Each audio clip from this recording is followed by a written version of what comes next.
आर्थिक क्रिया, ठीक है। तो इकोनॉमिक एक्टिविटी वो एक्टिविटी है जो कि किया तो जा रहा है, किसके द्वारा किया जा रहा है, मनुष्य के द्वारा ही किया जा रहा है, लेकिन वो एक्टिविटी परफॉर्म करने में उद्देश्य क्या है, ऑब्जेक्टिव क्या है, प्रॉफिट अर्न करना। क्या है,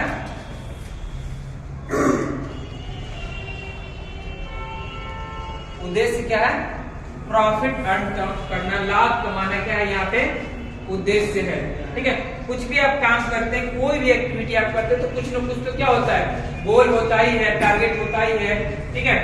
तो यहाँ पे जब हम इकोनॉमिक एक्टिविटी परफॉर्म करते हैं तो उद्देश्य क्या होता है, प्रॉफिट करना, लाभ कमाना, ठीक है। एग्जाम्पल क्या है, एग्जाम्पल क्या है, लाभ यहाँ पे या आप पैसा भी कह सकते हैं, ठीक है। लाभ तो थोड़ा सा एक हो गया, बिजनेस के टर्म में हो गया, ठीक है। इसको आप लिखिए अर्निंग मनी,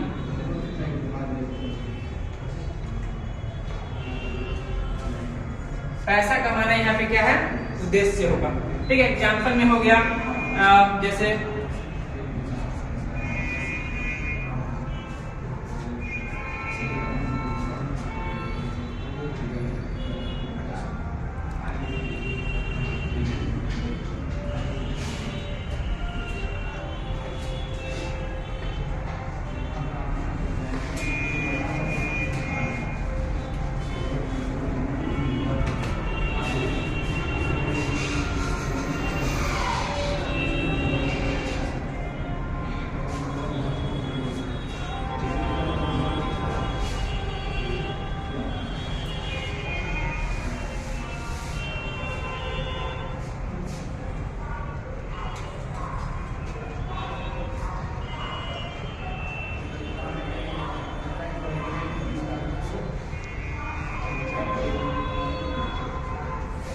करते चलिए। तो ये क्या है, हमारा इकोनॉमिक एक्टिविटी है, उद्देश्य क्या है, प्रॉफिट कमाना, लाभ कमाना, पैसा कमाना। कैसे है, एक पर्सन जो है वो अपने क्या कर रहा है, खुद का व्यवसाय कर रहा है, खुद का क्या कर रहा है, बिजनेस कर रहा है, ठीक है। दूसरा क्या है, एक व्यक्ति जो है वो डॉक्टर है, क्या है, डॉक्टर है, खुद का क्या चला रहा है, क्लिनिक चला रहा है। क्लिनिक चलाने के पीछे उद्देश्य क्या है, पैसा कमाना। सिर्फ यही उद्देश्य है क्या कि हमारा जो पेशेंट है वो ठीक हो जाए, उसका उनको पैसा दे नहीं देने, ये फर्क नहीं पड़ता, ऐसा है क्या, नहीं। उद्देश्य उसका ये भी है कि उसका पेशेंट जो है वो ठीक हो जाए, अच्छा ट्रीटमेंट हो, लेकिन साथ में क्या उद्देश्य है कि उसको वो पैसा भी दे के जाए, ठीक है। तीसरा है, एक पर्सन है वो TCS में जॉब कर रहा है, कहाँ जॉब कर रहा है, किस लिए जॉब कर रहा है, 9 to 5 वहाँ वो मेहनत करता है, क्यों क्या करता है, उसे महीने के अंत में क्या मिलेगा, सैलरी मिलेगा। उद्देश्य क्या है, क्लियर उद्देश्य है यहाँ पे, क्या करना है, प्रॉफिट, पैसा, ठीक है। दूसरी तरफ क्या है कि बोलते हैं ना कि हम हर काम पैसे के लिए नहीं करते हैं, हर काम पैसे के लिए नहीं किया जाता, ये काम जो है वो पैसे के लिए नहीं कर रहे हैं। तो जीवन में कुछ ऐसे भी कार्य होते हैं जो पैसे के लिए नहीं किया जाता है, तो वो काम क्यों किया जाता है, जब जो काम पैसे के लिए नहीं किया जा रहा है वो क्यों किया जा रहा है, नाम के लिए, बिल्कुल। वो एक टर्म में बोला जाए तो वो क्या है, सेल्फ सेटिस्फैक्शन। क्या है, सेल्फ सेटिस्फैक्शन।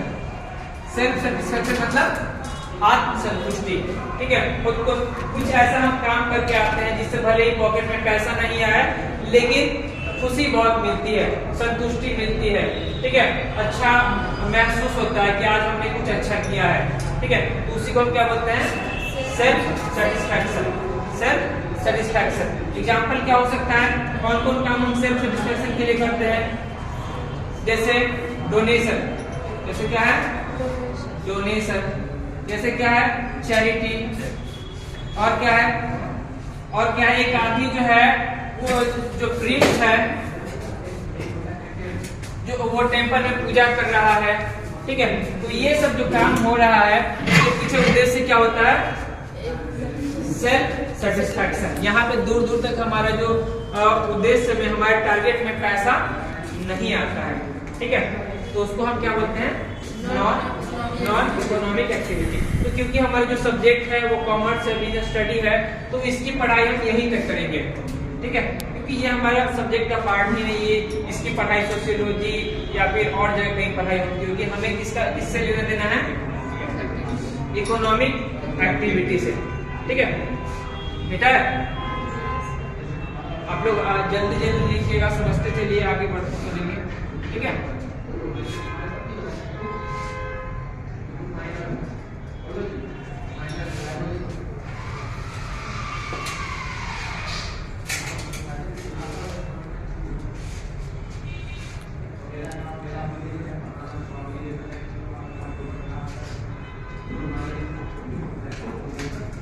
इकोनॉमिक एक्टिविटी, आर्थिक क्रिया। अब देखो, पैसे कमाने के लिए ही तो बहुत सारे लोग जो है वो बहुत तरह का काम करते हैं, बहुत तरह का काम करते हैं, हजार प्रकार का काम करते हैं। तो हर काम को हम अलग अलग से पढ़ेंगे क्या? नहीं, सब काम को हम क्या करते हैं, कुछ ही भागों में क्लासिफाई कर देते हैं। वो कितने हैं? वो 3 हैं। इकोनॉमिक एक्टिविटी कितने भागों में क्लासिफाई किए जाते हैं? 3 भागों में क्लासिफाई किए जाते हैं। ठीक है, पहला हमारा बिजनेस, दूसरा हमारा एम्प्लॉयमेंट, तीसरा हमारा प्रोफेशन। ठीक है, बिजनेस, एम्प्लॉयमेंट और प्रोफेशन।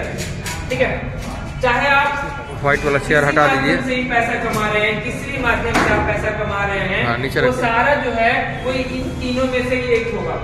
इन तीनों के बाहर जा ही नहीं सकता है। या तो वो बिजनेस होगा, या तो वो क्या होगा, एम्प्लॉयमेंट होगा।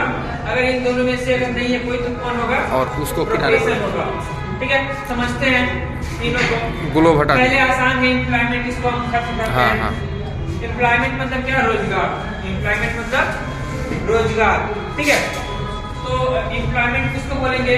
रोजगार क्या होता है? बहुत आसान। यहाँ पे रिलेशन जो है वो किस कैसा होगा? एम्प्लॉयर और एम्प्लॉय का। कैसा रिलेशन होगा? Employer and employ relationship. कैसा रिलेशनशिप होगा? एम्प्लॉयर और, या फिर इसको आप ऐसे कह सकते हैं, मास्टर और सर्वेंट का। मास्टर और सर्वेंट का रिलेशनशिप होगा, जिसमें क्या होगा, एक व्यक्ति जो है वो दूसरे के लिए क्या करेगा? सर्विस देगा, काम करेगा। बदले में जो है दूसरा व्यक्ति क्या करेगा? उसको पारिश्रमिक देगा। इसको हम लिखते हैं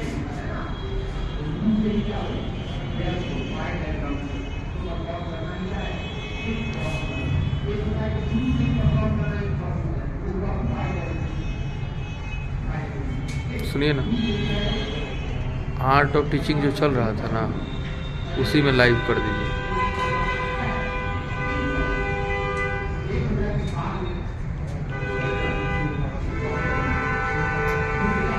क्या है? In this one person work for other. इसमें क्या है? एक व्यक्ति जो है वो दूसरे के लिए क्या कर रहा है? काम कर रहा है। और क्यों काम कर रहा है? इन ल्यू ऑफ एक फ्रेज है। इन ल्यू ऑफ एक फ्रेज है, जिसका मतलब होता है के बदले में। किसके बदले में? किसके बदले में? रेम्युनरेशन के बदले में। रेम्युनरेशन मतलब क्या होता है? पारिश्रमिक। रेम्युनरेशन मतलब क्या होता है? पारिश्रमिक। पारिश्रमिक मतलब क्या होता है? परिश्रम आपने जो किया है, परिश्रम के बदले जो भी कुछ आपको दिया जा रहा है, उसी को क्या बोलते हैं? पारिश्रमिक। क्या हो सकता है ये पारिश्रमिक? जो हो सकता है, क्या हो सकता है? वेजेज हो सकता है, सैलरी हो सकता है, फीस हो सकता है, ठीक है, कमीशन हो सकता है, ठीक है, पैकेज हो सकता है। किसी भी टर्म में जो आपको आपके परिश्रम के बदले जो कुछ भी आपको दिया जा रहा है उसको क्या बोलते हैं? रेम्युनरेशन बोलते हैं। तो यहाँ सिंपल है, रिलेशनशिप कैसा होगा? एम्प्लॉयर और एम्प्लॉय का। एम्प्लॉयर और एम्प्लॉय का रिलेशन होगा, ठीक है। जिसको हम लोग मास्टर और सर्वेंट का भी रिलेशनशिप कह सकते हैं। यहाँ पे क्या होगा? एक व्यक्ति दूसरे के लिए काम करेगा और दूसरा व्यक्ति जो है उसके बदले में उसे क्या देगा? पारिश्रमिक देगा, रेम्युनरेशन देगा।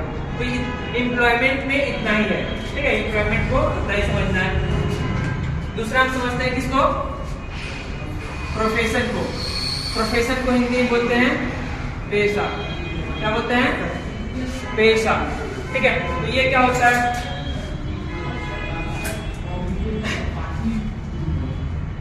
पहले ये समझना कुछ हम एग्जाम्पल ले लेते हैं कि कौन लोग प्रोफेशनल होते हैं, प्रोफेशन होता क्या है। ठीक है, एग्जाम्पल समझते हैं। जैसे कि एक जो सीए होता है वो प्रोफेशनल होता है, एक डॉक्टर होता है वो प्रोफेशनल होता है, एक जो हमारे लॉयर होता है वो भी प्रोफेशनल होता है। ठीक है, और हम टीचर को भी प्रोफेशनल कह सकते हैं, अभी इसको पूरी तरीके से प्रोफेशनल नहीं कहा जा सकता है। ठीक है, एक chartered accountant, cost and management accountant है, ये सभी व्यक्ति क्या है, प्रोफेशनल है। इंजीनियर को भी प्रोफेशनल कहा जा सकता है। तो इन सब व्यक्ति को प्रोफेशनल क्यों कह रहे हैं? इन सब व्यक्ति में ऐसा क्या खास बात है जिस वजह से उसको हम एम्प्लॉयमेंट में या फिर बिजनेस में नहीं रख रहे हैं, उसको हम कहाँ पे रख रहे हैं, प्रोफेशन में। कहाँ पे रख रहे हैं? एक बात तो क्लियर होना चाहिए, इसमें जितने भी लोग होंगे सबका जो उद्देश्य क्या होगा, पैसा कमाना उद्देश्य। क्यों? क्योंकि ये सब किसके अंतर्गत आ रहे हैं, इकोनॉमिक एक्टिविटी में आ रहे हैं। चार्टर्ड अकाउंटेंट का उद्देश्य पैसा कमाना होता है, ये नहीं होता है? होता है। डॉक्टर का होता है, लॉयर का उसका ही पैसा कमाना उद्देश्य होता है। ठीक है, इंजीनियर का भी उद्देश्य क्या होता है, पैसा कमाना होता है। तो हम किस व्यक्ति को प्रोफेशनल कहेंगे, हमारा क्या आधार है, किसी व्यक्ति को प्रोफेशनल कहना या नहीं कहना, हमारा आधार क्या होगा, उसी को हम डिस्कस करते हैं। कुछ 4 या 5 पॉइंट है, जो भी व्यक्ति उस पॉइंट को सेटिस्फाई कर जाएगा, क्लियर कर जाएगा, ठीक है, उस कंडीशन को फुलफिल कर देगा, तो उसको हम प्रोफेशनल कहेंगे, अदरवाइज उसको प्रोफेशनल नहीं कह सकते। टीचर क्यों नहीं कह सकते? क्योंकि वेलफेयर में आता है, टीचर समाज कल्याण में आता है। अभी बताएंगे, अगर वो कंडीशन अगर हर टीचर फुलफिल कर देगा तब उसको प्रोफेशनल कहेंगे। अभी कुछ एक कसौटी हम पैसा के साथ साथ समाज का भी तो कल्याण हो रहा है पढ़ाने से, इसको वेलफेयर में रखा जाता है। हमसे पूछिए ना। चलिए, तो 4-5 पॉइंट है। पहला पॉइंट है टीचर का काम सोशल वेलफेयर है। वो अपने जीविका के लिए पेशा में कर रहा है, लेकिन वो प्रोफेशनल नहीं है। जीविका उससे चला रहा है, वो अलग चीज़ है, लेकिन वो प्रोफेशनल नहीं है।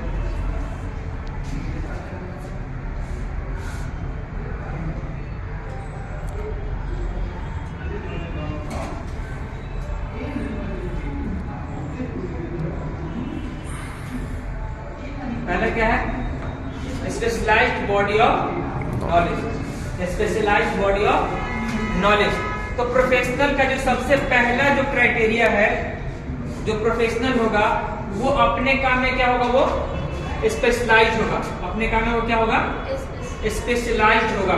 हर चीज में वो अपना मतलब कि नाक नहीं लगाएगा, अपना वो इंटरफेरेंस नहीं करेगा, अपने ही काम में वो क्या होगा, एक्सपर्ट होगा। एक डॉक्टर जो है वो मेडिसिन में एक्सपर्ट होगा, लेकिन कोई व्यक्ति अगर उसमें केस कर देगा तो वो अपना केस खुद लड़ने जाएगा क्या, उसके लिए वो किसको अपॉइंट करेगा, लॉयर को अपॉइंट करेगा। ठीक है, एक लॉयर जो है वो अपने काम में बहुत एक्सपर्ट है, लेकिन उसको घर बनाना होगा तो वो किसको अपॉइंट करेगा, इंजीनियर को अपॉइंट करेगा। तो जो प्रोफेशनल होगा वो अपने काम में वो क्या होगा, स्पेशलाइज्ड होगा। क्या होगा, स्पेशलाइज्ड कहने का मतलब एक्सपर्ट होगा, ट्रेंड होगा, उस चीज के बारे में उसको बहुत कुछ डीप में नॉलेज होगा। ठीक है, तो पहला बात क्या है, पहला कंडीशन है कि वो स्पेशलाइज्ड होना चाहिए। ठीक है, दूसरा बात ये है, सिर्फ स्पेशलाइज्ड हो जाना काफी है, having a degree. Having a degree, उसके पास स्पेशलाइजेशन होने के साथ साथ क्या होना चाहिए, उसके पास डिग्री भी होना चाहिए। कई बार हम ऐसा देखते हैं कि जो कंपाउंडर होता है वो डॉक्टर के साथ रह रहे के वो एक्सपर्ट हो जाता है। इवन वो इतना एक्सपर्ट हो जाता है कि वो डॉक्टर से अच्छा ऑपरेशन भी कर सकता है, डॉक्टर से अच्छा वो मेडिसिन भी दे सकता है, लेकिन उसके पास क्या नहीं है, डिग्री नहीं है। उसको हम डॉक्टर कह सकते हैं, उसको हम प्रोफेशनल नहीं कह सकते हैं। आपके पास बहुत सारा, आप भले ही आप पेशेंट को छू के ठीक कर दो, मगर आपको हम डॉक्टर नहीं कह सकते हैं। ठीक है, क्योंकि आपके पास क्या नहीं है, डिग्री नहीं है। ठीक है, तो प्रोफेशनल के लिए नॉलेज भी होना जरूरी है और डिग्री भी होना जरूरी है। तीसरा है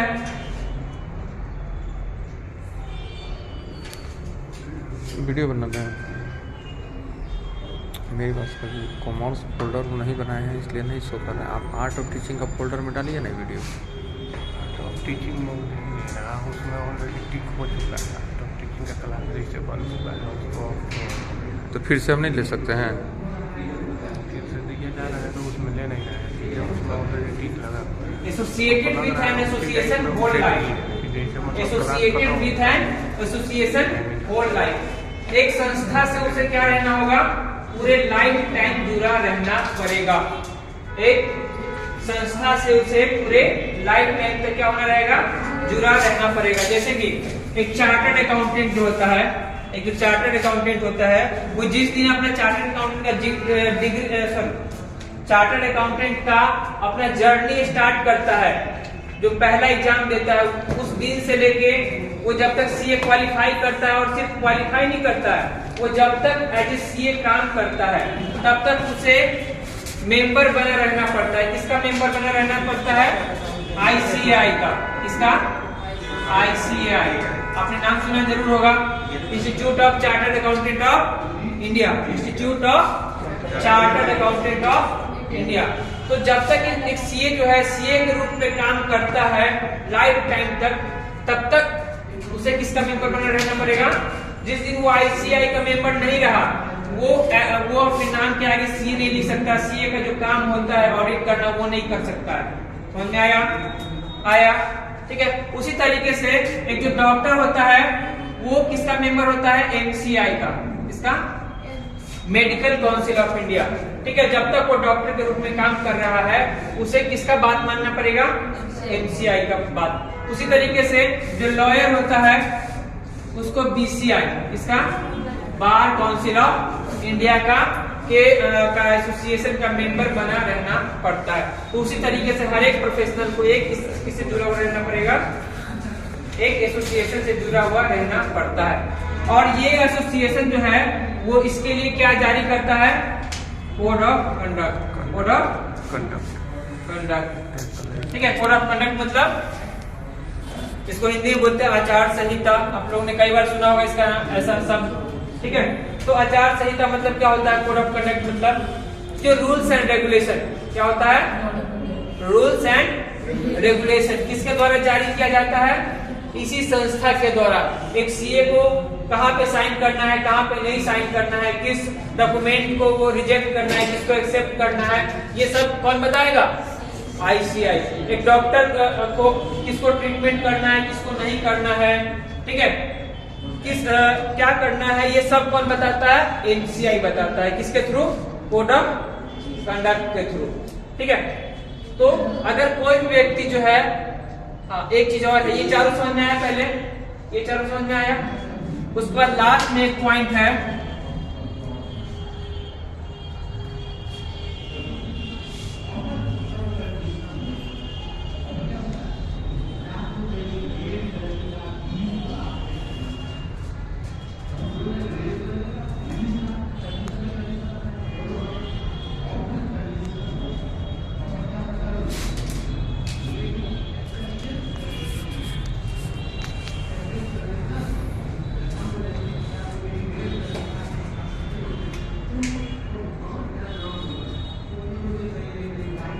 consideration of service over economic interest.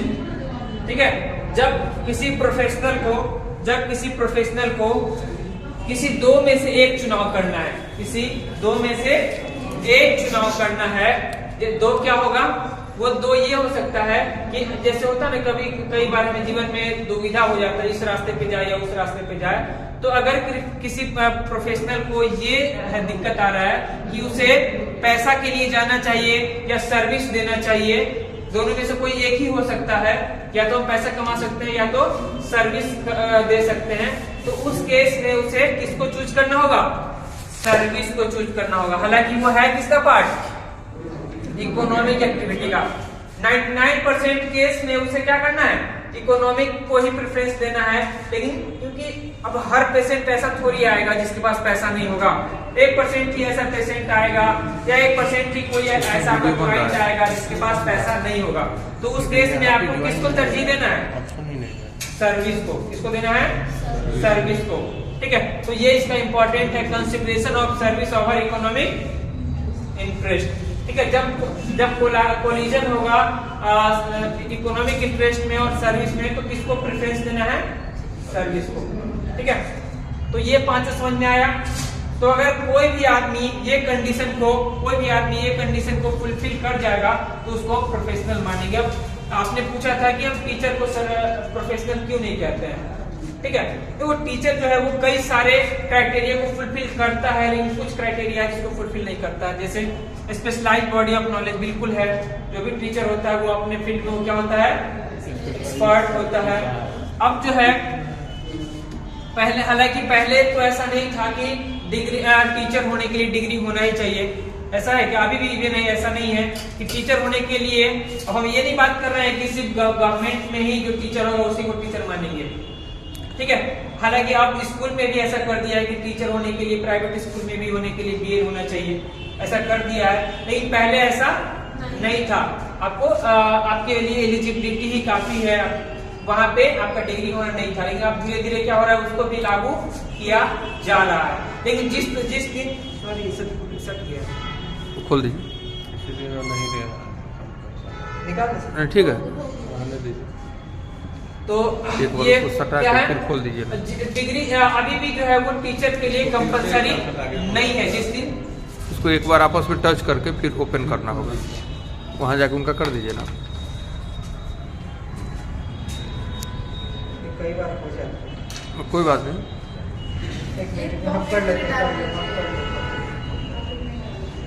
वहाँ पे भी हो जाता है, इसलिए नहीं हो रहा है, अब नहीं होगा, अब हो जाएगा, ठीक है। तो टीचर मान लो कि डिग्री कंपलसरी भी कर दिया है कि टीचर होने के लिए डिग्री चाहिए, चलो ये भी कंडीशन क्या किया है, फुलफिल कर दिया है। लेकिन किसी भी टीचर को किस संस्था से लाइफ टाइम जुड़ा हुआ रहना पड़ता है, किसी भी टीचर को किसी एक संस्था से लाइफ टाइम जुड़ा हुआ, कोई टीचर का कोई भी ऐसा संस्था नहीं है जो उसको डायरेक्ट करता है, मोटिवेट डायरेक्ट करता है या कोई गाइडलाइन देता है। सरकार की बात यहाँ नहीं की जा रही है, मिनिस्ट्री ऑफ जो एजुकेशन मिनिस्ट्री की बात नहीं की जा रही है यहाँ पे, ये सब एजुकेशन मिनिस्ट्री है क्या, ये सब अपने अलग अलग संस्था है। तो यहाँ पे आके जो टीचर है वो अपना कंडीशन फुलफिल नहीं कर पाता, इसीलिए टीचर को पूरी तरीके से हम प्रोफेशनल नहीं कह सकते। हालांकि ये कंडीशन भी फुलफिल करता है। कोई अगर गरीब स्टूडेंट आता है, एक टीचर जो होता है उससे पता होता है कि ये पैसा नहीं दे पाता, फिर भी टीचर पढ़ाता है, तो ये कंडीशन भी फुलफिल कर रहा है। लेकिन यहाँ पे आके एक जो टीचर है वो प्रोफेशनल नहीं बन पाता है। जिस दिन ये कंडीशन फुलफिल हो जाएगा तो टीचर भी फुल फ्लेज क्या बन जाएगा, प्रोफेशनल बन जाएगा। तो ये हमारा क्या था, प्रोफेशन, ठीक है। आपसे क्वेश्चन पूछा जाएगा which of the following is professional, चारों ऑप्शन रहेगा, उसमें एक टिक करना पड़ेगा। आपको देखना है कि ये इनमें से कौन आदमी है ये सारी कंडीशन को फुलफिल करता है। तो प्रोफेशन के बारे में आपको इतना ही जानना है।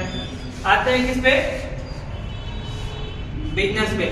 अब यही पढ़ना है पूरा टाइम, ये दोनों तो बस ऐसे ही पढ़ना था जानने के लिए। अब आपने बहुत पढ़ा होगा बिजनेस के बारे में, ठीक है। तो कोई आपके पास ऐसा डेफिनेशन है जो बिजनेस को पूरी तरीके से अपने में इंक्लूड कर ले, ठीक है। कोई आपको 4-5 पॉइंट बताना है जिसमें उसी 4-5 पॉइंट में बिजनेस सिमट के रह जाए। ऐसे बिजनेस को तो आप जितना भी पढ़ो, लाइफ टाइम पढ़ो, 3-4 दिनों तक पढ़ो, फिर भी कम पड़ेगा, ठीक है। लेकिन कुछ ऐसा पॉइंट है जो आप बिजनेस को क्या करता है, अपने अंदर में समाहित कर लेता है। वो क्या है,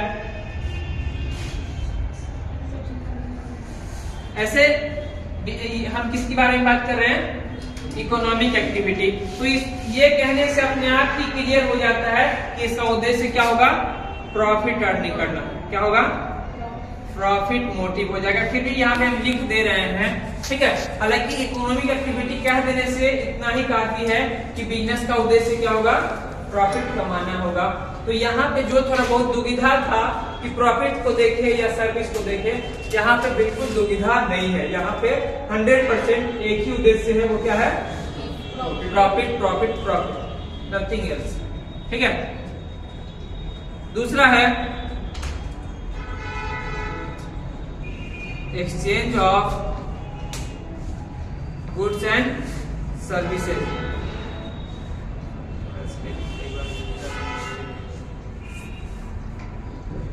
exchange of goods and services, ठीक है।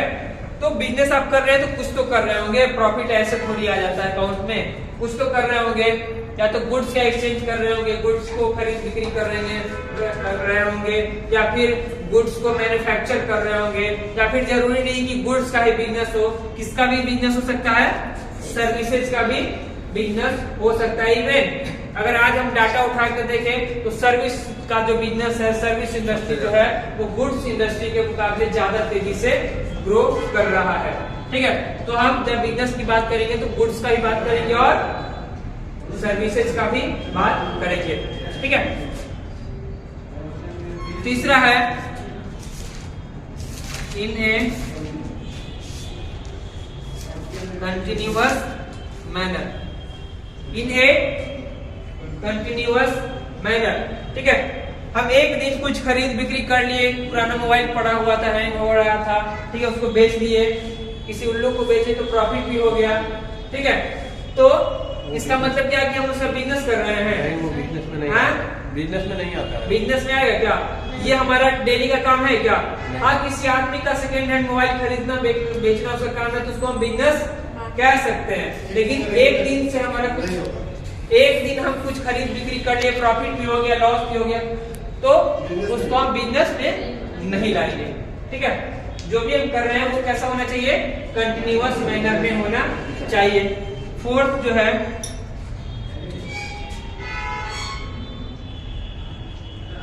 Legal activity. फोर्थ क्या है, देखो इलीगल एक्टिविटी करके भी प्रॉफिट हो जाता है।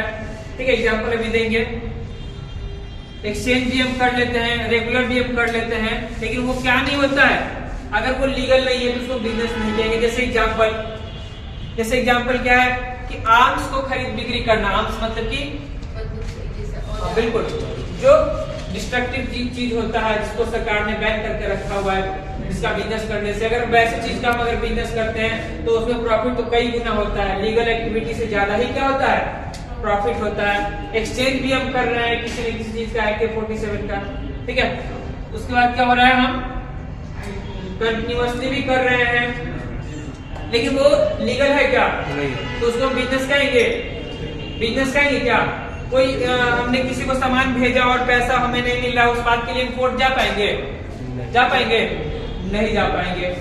तो ये चार कंडीशन अगर कोई भी एक्टिविटी फुलफिल करता है तो उसको हम बिजनेस कहेंगे। ठीक है, और इसमें कई सारी और चीज आ जाते हैं, जैसे रिस्क फैक्टर। बिल्कुल, रिस्क फैक्टर भी अगर हम उसको कवर करेंगे तो और कई भी सारे फैक्टर आ जाते हैं जिसको हमको यहाँ पे लिखना पड़ेगा। लेकिन यहाँ पे हम लिख रहे हैं मिनिमम चीज, चलो हम एक लिख ही देते हैं। तो अनसर्टेनिटी किसके वजह से होता है, सॉरी रिस्क किसके वजह से होता है, अनसर्टेनिटी की वजह से ही होता है। ठीक है, ऐसे लिखने चले तो सब कुछ लिखना पड़ेगा। यहाँ पे हम सिर्फ क्या लिख रहे हैं, जो नेसेसरी है, मिनिमम चीज यहाँ पे लिख रहे हैं। क्या लिख रहे हैं, मिनिमम चीज जो कि एक बिजनेस को डिफाइन कर सके। ठीक है, तो ये सारा पॉइंट है जो कि हर बिजनेस में होना ही चाहिए। ठीक है, आगे बढ़े।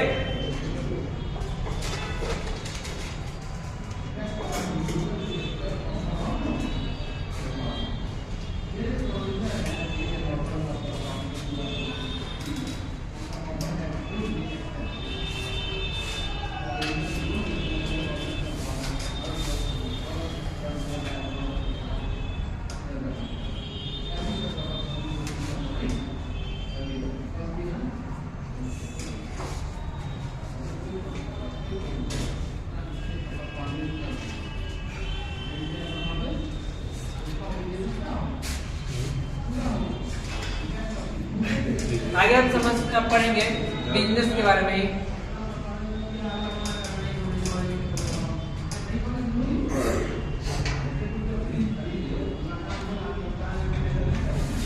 बिजनेस के बारे में समझेंगे, बिजनेस क्या होता है और बिजनेस में क्या क्या होना जरूरी है। आगे हम क्या करेंगे, बिजनेस को क्लासिफाई करेंगे।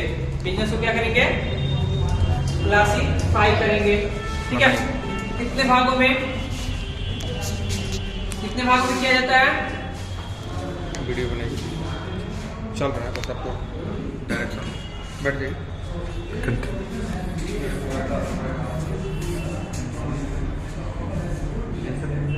इंडस्ट्री और कॉमर्स। बिजनेस एक्टिविटी को कितने भागों में बांटा जाता है? 2 भागों में, इंडस्ट्री और कॉमर्स। इंडस्ट्री क्या होता है? आपसे पूछा जाए कि इंडस्ट्री क्या होता है, ठीक है, तो आप क्या कहेंगे? हम लोग सिंपली इतना ही कहते हैं कि जहाँ पे रॉ मटेरियल को फिनिश गुड्स में कन्वर्ट किया जाता है उसको हम क्या बोलते हैं? इंडस्ट्री। लेकिन ये काफी है क्या? नहीं। क्यों काफी नहीं है? क्योंकि इंडस्ट्री तो हमारा जो बॉलीवुड है वो भी तो एक इंडस्ट्री है, फिल्म इंडस्ट्री है या नहीं है? तो वहाँ पे कौन सा रॉ मटेरियल, कौन सा फिनिश गुड्स क्या कन्वर्ट करते हैं? वहाँ तो ऐसा कुछ नहीं करते हैं, ठीक है, तो फिर उसको हम इंडस्ट्री क्यों कहते हैं? या फिर ऐसा कहना गलत है क्या? तो हम समझते हैं इंडस्ट्री क्या होता है। हालांकि ये जो रॉ मटेरियल और फिनिश गुड्स वाला जो है वो 90% सही है, लेकिन यहाँ पे और कुछ हमें ऐड करना पड़ेगा, ठीक है, तो हम लिखते हैं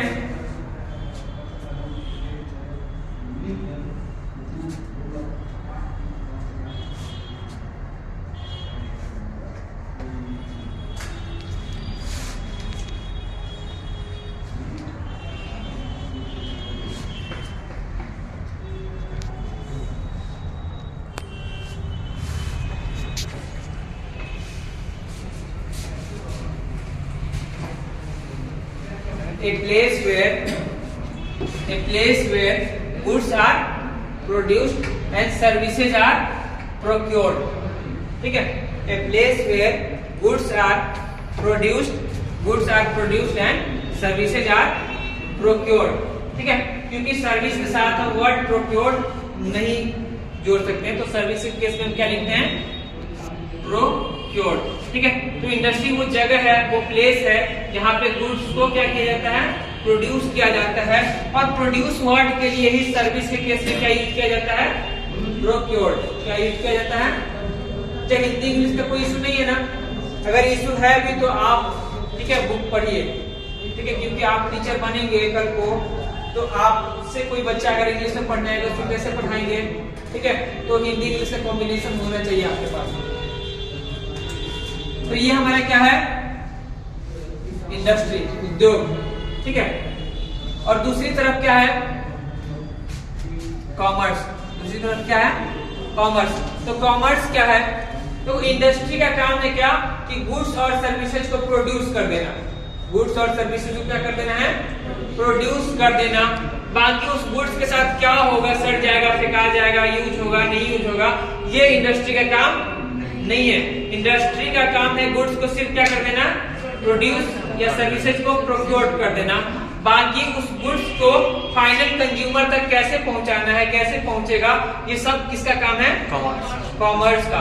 तो कॉमर्स का मतलब हो गया कि it undertake all the activity, चलो लिख ही लेते हैं,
लैंग्वेज में थोड़ा सा इशू हो सकता है, मगर मतलब हम समझा देते हैं, ठीक है।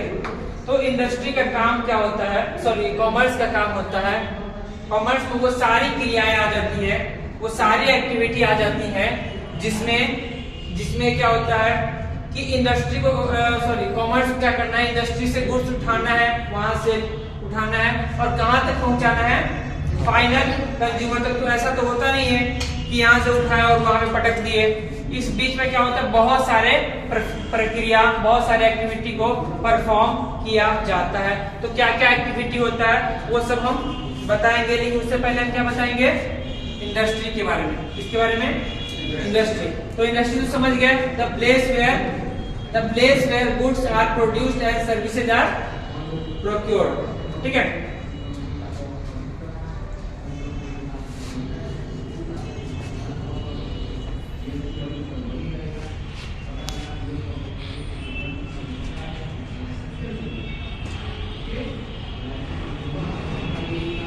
इंडस्ट्री जो है वो 3 प्रकार का होता है, आप लोग कोई बचपन से पढ़ते आ रहे हैं।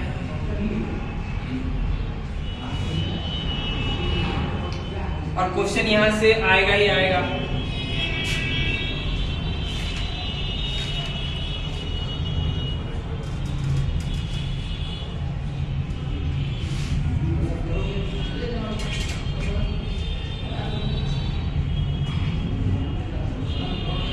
प्राइमरी इंडस्ट्री, सेकेंडरी इंडस्ट्री और टर्शियरी इंडस्ट्री।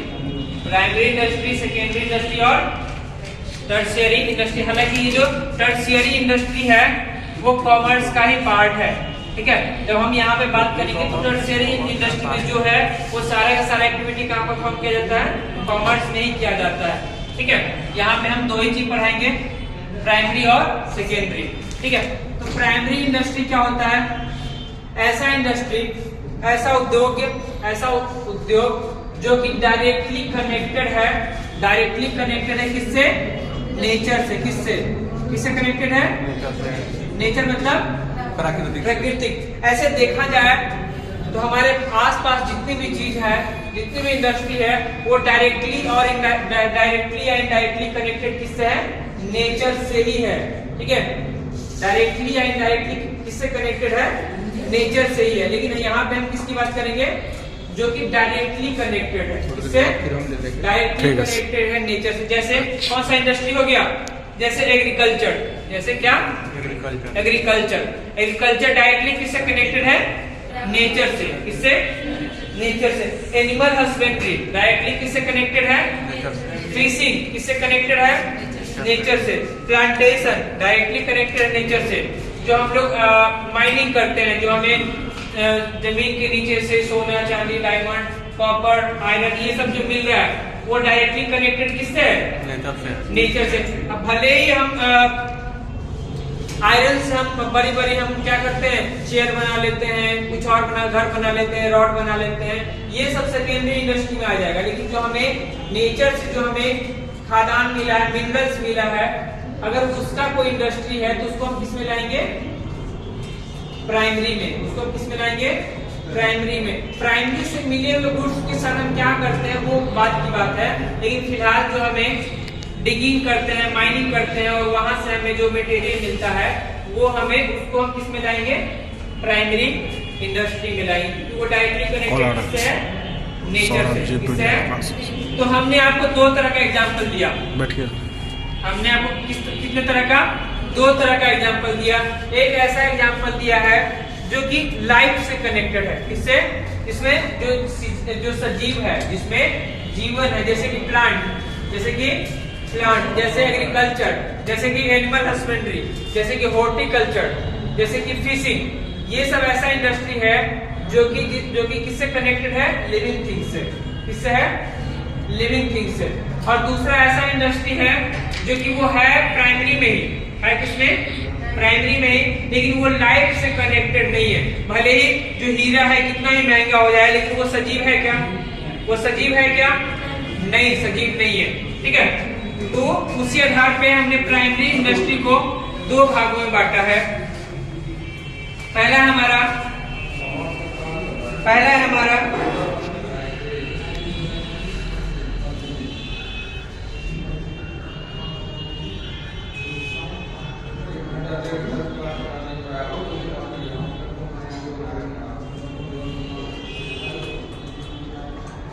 पहला है हमारा क्या, जेनेटिक इंडस्ट्री, और दूसरा क्या है एक्सट्रैक्टिव इंडस्ट्री। पहला है जेनेटिक इंडस्ट्री और दूसरा है, तो जेनेटिक वर्ड से आपको थोड़ा नहीं लग रहा है कि जीन वाला है, बायोलॉजी वाला है, ऐसा कुछ नहीं लग रहा है। यस। तो इसको आप तुरंत समझेंगे कि किसकी बात की जा रही है, लिविंग की। किसकी बात की जा रही है, लिविंग का। किसका, लिविंग का। लिविंग आपको याद आ जाएगा तुरंत, एग्रीकल्चर की बात की जा रही है, एनिमल हस्बेंड्री की बात की जा रही है, फिशिंग की बात कर रही है, जिससे लाइफ कनेक्टेड है। हालांकि इस चीज की भी बिजनेस हो रहा है या नहीं हो रहा है, पशुपालन हो रहा है या नहीं हो रहा है। Yes sir. फिशिंग बड़े लेवल पे होता है, ठीक है। दूसरा हमारा क्या है, एक्सट्रैक्टिव। एक्सट्रैक्टिव किससे बना हुआ वर्ड, एक्सट्रैक्ट से निकालना, ठीक है, एक्सट्रैक्शन करना, ठीक है। तो ये जो भी आ जाएगा माइनिंग वगैरह जो है वो इसमें आ जाएगा। एग्जाम्पल हम लिखते हैं, पहले तुम लिख लीजिए नॉन लिविंग, एग्जाम्पल में हो जाएगा माइनिंग, ठीक है। तो प्राइमरी इंडस्ट्री कितने प्रकार के हो गए, कितने प्रकार के, कौन कौन, जेनेटिक इंडस्ट्री और कौन कौन, एक्सट्रैक्टिव इंडस्ट्री। जेनेटिक इंडस्ट्री और एक्सट्रैक्टिव इंडस्ट्री। तो ये हमारा है क्या, प्राइमरी इंडस्ट्री। दूसरा क्या है हमारा, सेकेंडरी इंडस्ट्री। तो ऐसा उद्योग, सेकेंडरी इंडस्ट्री किसको बोलेंगे, ऐसा उद्योग जो कि प्राइमरी इंडस्ट्री से जो हमें जो मिला है उसको रॉ मटेरियल समझना है। उसको हमें क्या समझना है, रॉ मटेरियल के तौर पे इस्तेमाल करना है, और उसमें हमें कुछ ऐड करना है, कुछ सब्सट्रैक्ट करना है, कुछ उसका फॉर्म चेंज कर देना है, किसी तरीके से कुछ बदलाव करके एक नया गुड्स तैयार करना है। एक नया गुड्स क्या करना है, तैयार करना है। तो ऐसे इंडस्ट्री को हम क्या बोलते हैं, सेकेंडरी इंडस्ट्री। ऐसे इंडस्ट्री को क्या बोलते हैं, सेकेंडरी इंडस्ट्री। सेकेंडरी इंडस्ट्री में क्या है, रॉ मटेरियल किसका इस्तेमाल करना है, प्राइमरी इंडस्ट्री का। उसमें क्या करना है, कुछ छेड़छाड़ करना है और उससे कुछ नया बना देना है।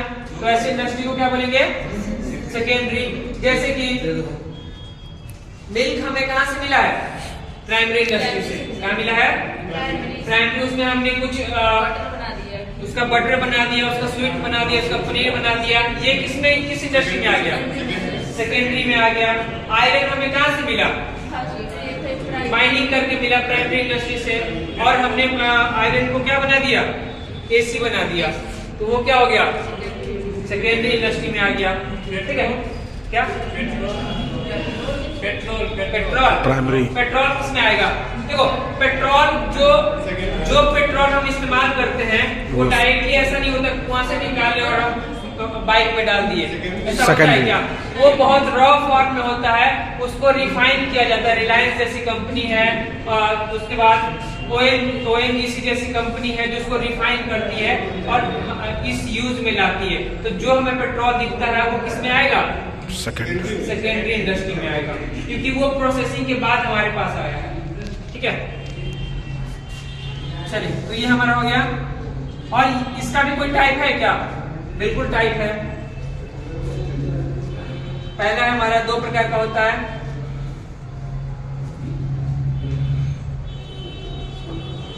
कंस्ट्रक्टिव इंडस्ट्री, और दूसरा होता है मैन्युफैक्चरिंग।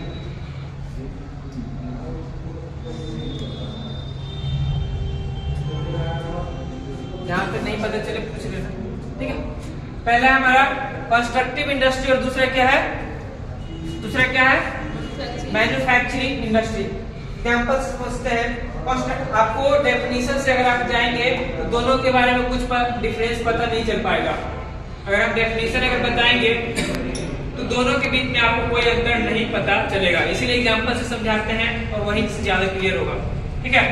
कंस्ट्रक्टिव इंडस्ट्री किसको बोलते हैं, जब हम किसी चीज के कंस्ट्रक्शन का बात करते हैं। किसके कंस्ट्रक्शन का बात करते हैं, बिल्डिंग के कंस्ट्रक्शन का, डैम के कंस्ट्रक्शन का, रोड के कंस्ट्रक्शन का, ब्रिज के कंस्ट्रक्शन का, फ्लाईओवर के कंस्ट्रक्शन का। तो ये सब जो है दोनों ही किस में आ जाएंगे, सेकेंडरी में आ जाएंगे। लेकिन इस तरह का जो एक्टिविटी हो रहा है वो किस में आ जाएगा, कंस्ट्रक्टिव में। यहाँ से भी क्या हो रहा है, यहाँ पे भी रॉ मटेरियल से फिनिश गुड्स में कन्वर्ट हो रहा है। रॉ मटेरियल से क्या हो रहा है, रॉ मटेरियल कहाँ से ले रहे हैं, प्राइमरी इंडस्ट्री से, और कुछ ना कुछ हम नया बना रहे हैं, नया बिल्डिंग बना रहे हैं, नया हम फ्लाईओवर बना रहे हैं। तो ये किसका एग्जांपल है, कंस्ट्रक्टिव का। जो मैन्युफैक्चरिंग है इंडस्ट्री, इसमें भी सेम काम कर रहे हैं। इसमें भी क्या कर रहे हैं, रॉ मटेरियल से फिनिश्ड गुड्स में ही कन्वर्ट कर रहे हैं। तो अगर आप डेफिनेशन से जाएंगे तो आपको कभी क्लियर नहीं हो पाएगा। तो एग्जांपल से ही हम यहाँ पे आप एग्जांपल लिख लीजिए।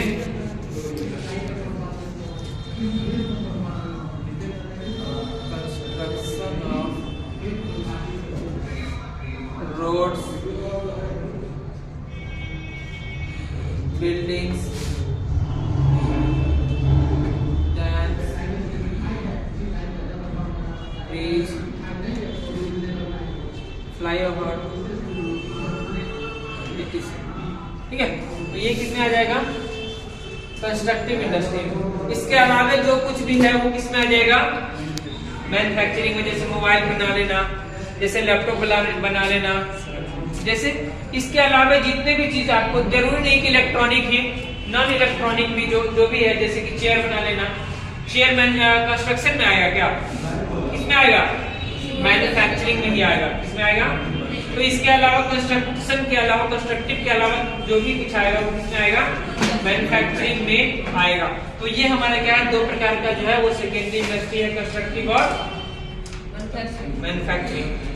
क्लियर हुआ, क्लियर हुआ।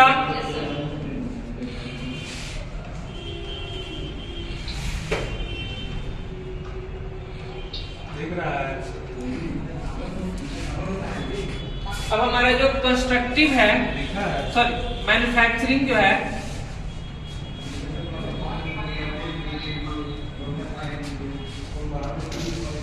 मैन्युफैक्चरिंग इंडस्ट्री जो है वो 4 प्रकार का होता है। कितने प्रकार का, 4 प्रकार का होता है। यहाँ से क्वेश्चन आने का ज्यादा चांसेस है। अगर डीप में पूछता है, डीप में अगर पूछता है तो वो यहाँ से आएगा, ठीक है। पहला है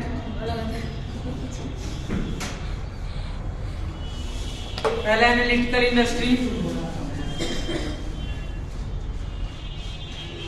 दूसरा है सिंथेटिक इंडस्ट्री, तीसरा है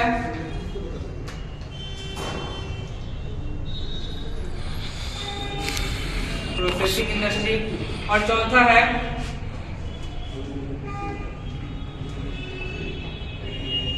असेंबलिंग इंडस्ट्री।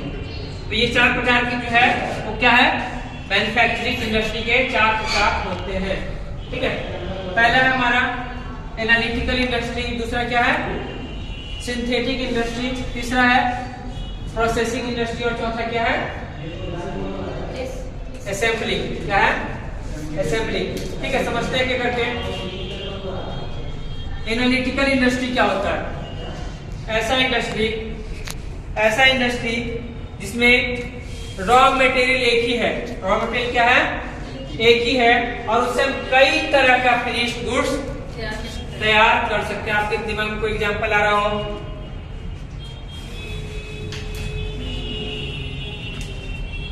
जैसे कि बहुत कॉमन एग्जांपल है मिल्क।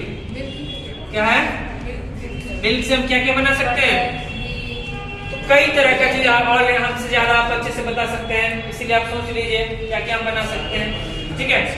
उसी तरीके से जो पेट्रोलियम प्रोडक्ट होता है उससे भी हम कई तरह का पेट्रोल बना लेते हैं, डीजल बना लेते हैं, केरोसिन ऑयल बना लेते हैं और क्या क्या बना लेते हैं, ठीक है।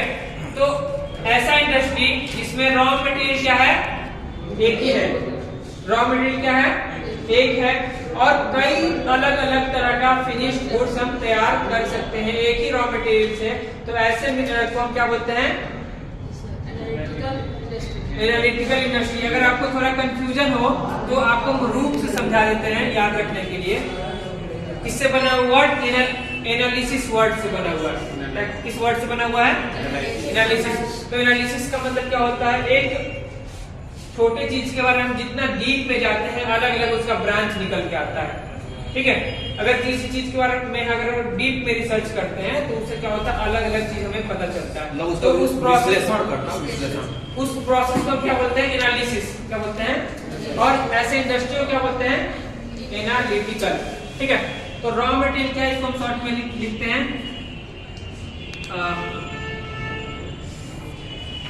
रॉ मटेरियल 1 और finished goods many. Raw material क्या है, एक ही है, और फिनिश्ड गुड्स क्या है, कई है। ठीक है, एग्जांपल क्या हो गया आपका,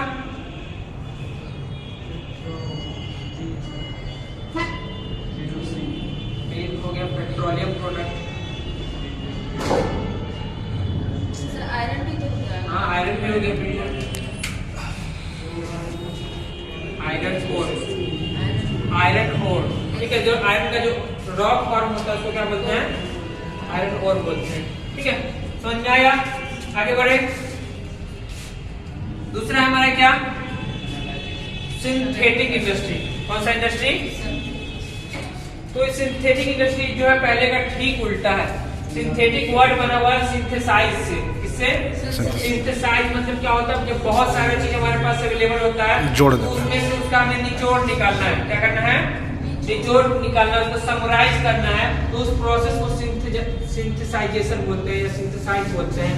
ठीक है, तो उसी को हम यहाँ पे क्या बोलते हैं, जब हमारे पास रॉ फिनिश्ड गुड्स एक ही बनाना है, फिनिश्ड गुड्स क्या करना है, उसके लिए हमें कई प्रकार का रॉ मटेरियल का इस्तेमाल करना पड़ता है, तो ऐसे इंडस्ट्री को क्या बोलते हैं, सिंथेटिक इंडस्ट्री। जैसे एक हमें क्या बनाना है, मेडिसिन, क्या बनाना है, मेडिसिन बनाना है, तो क्या एक मेडिसिन में एक ही केमिकल का इस्तेमाल होता है, कई तरह का।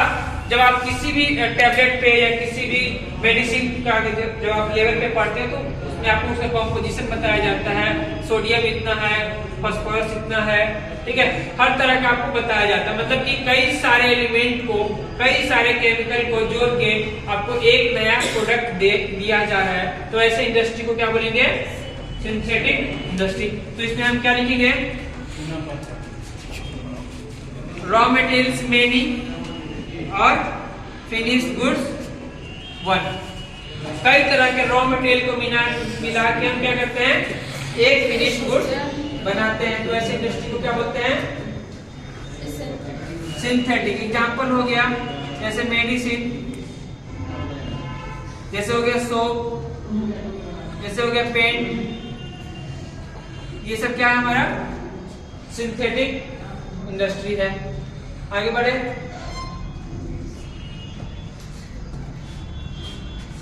तीसरा है हमारा क्या, प्रोसेसिंग। वर्ड से ही पता चल रहा है कि ऐसा इंडस्ट्री जिसमें जो गुड्स जो प्रोड्यूस हो रहा है, जो फाइनल गुड्स बन रहा है, वो कई सारे प्रोसेस में, कई सारे स्टेप्स में, कई सारे स्टेजेस से गुजरता है, तब जाके बनता है, तो ऐसे इंडस्ट्री को क्या बोलते हैं, प्रोसेसिंग इंडस्ट्री। ठीक है, इन्वॉल्व मेनी स्टेजेस। ठीक है, कई सारे स्टेजेस से गुजरता है, तो ऐसे इंडस्ट्री को क्या बोलते हैं, प्रोसेसिंग। जैसे आपको जो आप कपड़ा जो पहनते हैं तो क्या ऐसे हुआ कि धागा लाए, कॉटन लाए और तुरंत छू बोले और तैयार हो गया कपड़ा, ऐसा होता है क्या, नहीं। धागा लाए, सॉरी कॉटन होगा, वहां से यार्न धागा बना होगा, फिर उससे एक प्लेन कपड़ा बना होगा, उसको कलर किया होगा, डिजाइन किया होगा, उसको सिलाई किया होगा, तब जाके क्या बन गया, जो हम पहनते हैं कपड़ा। तो कई सारे स्टेप्स इन्वॉल्व है या नहीं है, तो उसको हम क्या बोलते हैं, प्रोसेसिंग इंडस्ट्री। अगला क्या है,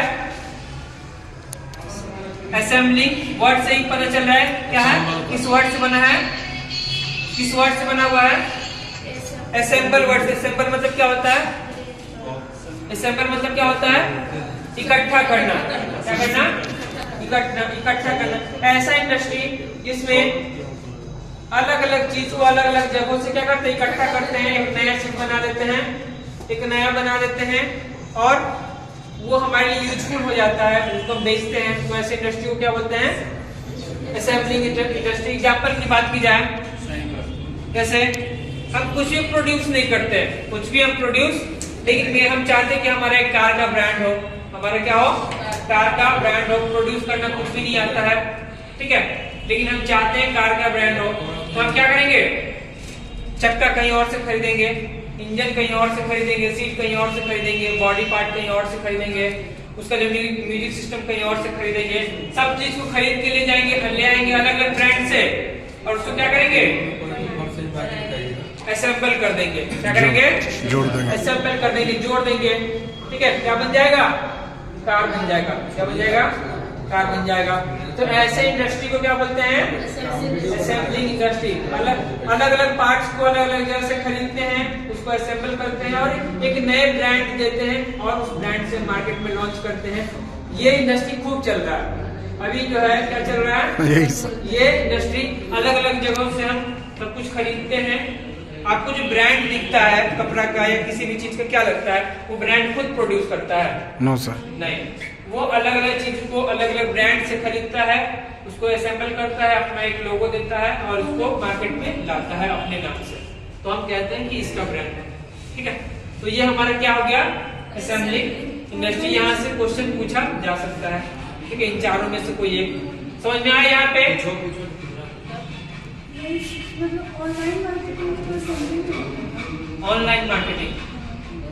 ऑनलाइन मार्केटिंग जो है वो किसी तरह का प्रोडक्शन कर रहा है क्या? सेवा दे रहा है। वो क्या कर रहा है? मतलब कहीं से सामान उठाया है और कंज्यूमर तक पहुंचा रहा है। वो क्या करेगा? वो तो डिलीवरी दे रहा है ना। वो क्या दे रहा है? तो वो किस में आ जाएगा? कॉमर्स में टर्सरी सेक्टर आ जाएगा। कॉमर्स में आ जाएगा। वो किस तरह का प्रोडक्शन कर रहा है?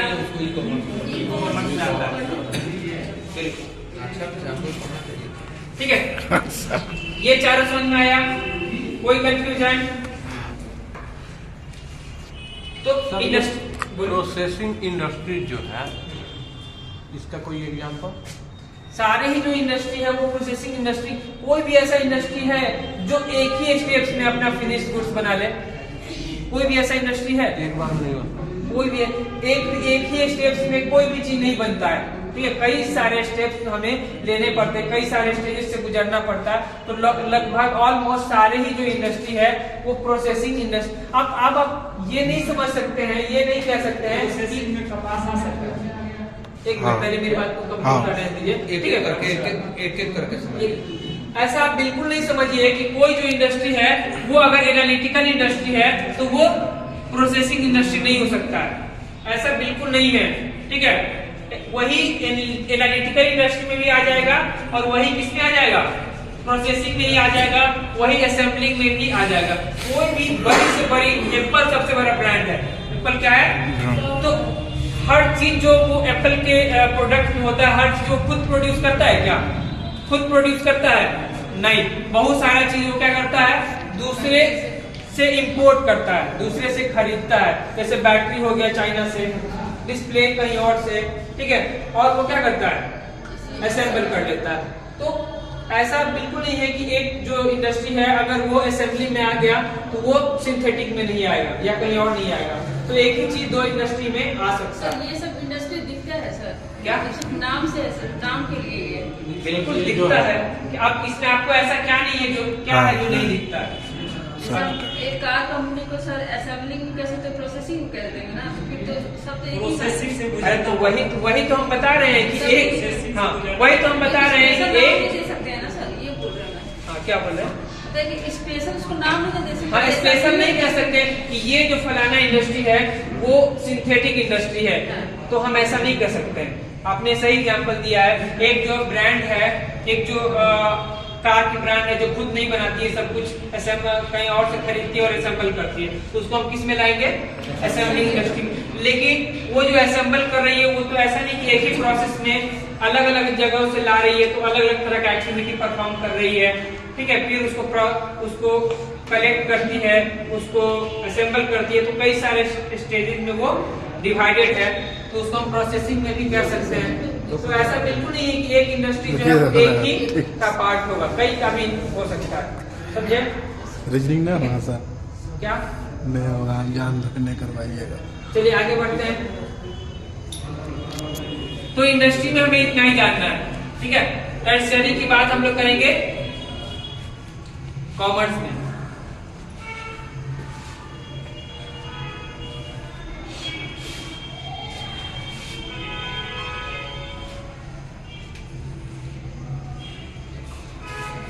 बोर्ड पे पढ़ाने के लिए है, लेकिन इस पे राइटिंग ज्यादा अच्छा बनता है उसके मुकाबले। ठीक है, सर बढ़िया पढ़ रहे हैं सर, बहुत बढ़िया। कॉमर्स, हमको भी मन लग रहा है। कॉमर्स क्या है, ठीक है, कॉमर्स पूरे लाइफ टाइम कॉमर्स ही पढ़े हैं, फिर से कॉमर्स पढ़ रहे हैं, ठीक है। तो कॉमर्स है क्या, कॉमर्स का काम क्या है, इंडस्ट्री को गुड्स या इंडस्ट्री से गुड्स या सर्विसेज को क्या करना है, फाइनल वहां से उठाना है और उसको क्या करना है, फाइनल कंज्यूमर तक पहुंचाना है। उस बीच में जितने भी एक्टिविटी परफॉर्म किए गए हैं, उस बीच में जितने भी एक्टिविटी परफॉर्म किए गए हैं, उन सारे एक्टिविटी को कौन करेगा, पूरा कॉमर्स पूरा करेगा। तो इस आधार पे हमने कॉमर्स को दो भागों में क्लासिफाई किया है, ठीक है। पहला है ट्रेड और दूसरा है एड, या इसी को एक्जुलरी भी बोलते हैं।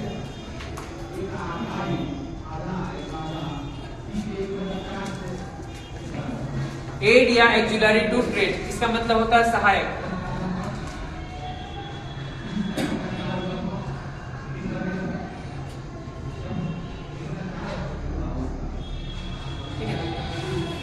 तो कॉमर्स को कितने भागों में बांटा गया है, एक ट्रेड और एक्जुलरी टू ट्रेड, ट्रेड और एक्जुलरी टू ट्रेड। ट्रेड मतलब क्या होता है,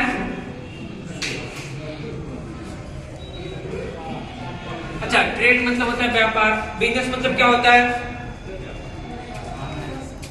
क्या होता है, व्यवसाय। दोनों में कोई अंतर है या सेम चीज है,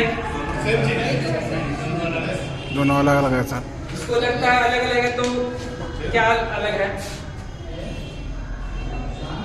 जल्दी बताइए। बिजनेस जो है ना सर बड़े पर्पस पर बिजनेस बड़े पर्पस बड़े पर्पस से होता है, और ट्रेड जो होता है व्यापार जो छोटे अपने लेवल से कर सकते हैं, मतलब एक वो तो बड़ा उल्टा हो हो। अच्छा, आप ये कहना चाह रहे हैं कि कोई चाय बेच रहा है तो वो बिजनेस नहीं कर रहा है, लेकिन हम उनकी बात नहीं कर रहे, करोड़पति की बात नहीं। यहाँ पे जो छोटे मोटे लोग हैं, आप उनके बारे में कह रहे हैं कि वो व्यवसाय नहीं कर रहे हैं। देखो बिजनेस में कभी भी आप उसके लेवल पे डिवाइड कर ही नहीं सकते हैं, ठीक है। चलिए बताते हैं, ट्रेड और बिजनेस में काफी बड़ा डिफरेंस है। क्या डिफरेंस है, समझते हैं। अब आपको पता होना चाहिए, ये जो भी हम कुछ पढ़ रहे हैं अभी, जो भी डिवीजन पढ़ रहे हैं वो बिजनेस एक्टिविटी के अंतर्गत पढ़े हैं। क्या पढ़े हैं, बिजनेस एक्टिविटी को दो भागों में बांटे हैं, इसमें इंडस्ट्री और कॉमर्स, इंडस्ट्री और कॉमर्स। फिर हमने कॉमर्स को दो भागों में डिवाइड किया, ट्रेड और एक्जुलरी टू ट्रेड। और तो एक चीज तो यही क्लियर हो जाना चाहिए, ये जो ट्रेड है वो बिजनेस का पार्ट है। बिजनेस में ये सब कुछ आ जाएगा, इंडस्ट्री, ट्रेड, इंडस्ट्री, कॉमर्स सब आ जाएगा। लेकिन ट्रेड में तो सिर्फ क्या आएगा, ट्रेड जो है वो बिजनेस का एक छोटा हिस्सा। एक पहला डिफरेंस तो यही है, लेकिन इस डिफरेंस से कुछ क्लियर नहीं हुआ। तो क्लियर कैसे होगा, यही चीज हम बोलते थे कि बड़े उसका मतलब वो बड़ा। आप लेवल, आप पैसे का बात कर रहे थे, आप उसका बात कर रहे थे कि यहाँ पे हम नेचर के आधार पे बात कर रहे हैं, ठीक है। आप लेवल का बात कर रहे थे, जैसे कहने को बिजनेस जो बड़े पर्पस पे किया जाता है, और ट्रेड जो उसी के अंदर में छोटा सा पार्ट्स को कहते हैं, यही हम बोल रहे हैं। चलिए हम अगर बताएंगे तो और ज्यादा क्लियर हो जाएगा। इसमें आपको एक चीज क्लियर हो जाना चाहिए कि ये जो ट्रेड है इसमें इंडस्ट्री आ रहा है क्या, इंडस्ट्री आ रहा है क्या, नहीं। ये जो है ये क्या है, अलग है, ठीक है।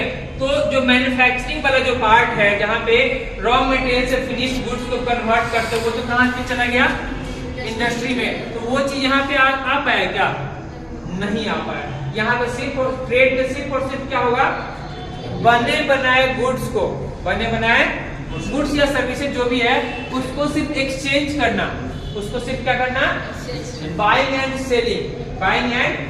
वहां पे आप फॉर्म में कोई परिवर्तन नहीं कर रहे हैं, वहां पे आप फॉर्म में कोई परिवर्तन नहीं कर रहे हैं, सिर्फ और सिर्फ क्या कर रहे हैं, जो बने बनाए गुड्स है यहाँ से उठा के वहां पहुंचा दिए। होलसेलर से लेके आप कंज्यूमर तक, अगर आप रिटेलर है तो क्या कर रहे हैं, होलसेलर से उठा रहे हैं और कंज्यूमर तक पहुंचा रहे हैं। आप कुछ ऐड कर रहे हैं क्या, नहीं कर रहे हैं। तो ये क्या हो गया, ये किसका काम है, इंडस्ट्री का। तो बिजनेस में क्या आ जाएगा, ये इंडस्ट्री तो आ ही जाएगा और साथ में ये ट्रेड भी आ जाएगा। तो बिजनेस में दोनों कुछ आ जाएगा, बाइंग एंड सेलिंग भी आ जाएगा और मैन्युफैक्चरिंग भी आ जाएगा। समझ में आ रहा है? बिजनेस में इंडस्ट्री भी आ जाएगा, मैन्युफैक्चरिंग भी आ गया और ट्रेड भी आ गया, बाइंग एंड सेलिंग भी आ गया। ठीक है, तो अंतर क्या है? ट्रेड में सिर्फ बाइंग एंड सेलिंग हो रहा है, सिर्फ buying and selling of finished goods, buying and selling of finished goods. लेकिन बिजनेस में क्या आएगा? Buying and selling of finished goods भी आएगा और मैन्युफैक्चरिंग भी आएगा। क्लियर हुआ? आप यही बताना चाह रहे थे, झूठ मत बोलिएगा। यस बताइए।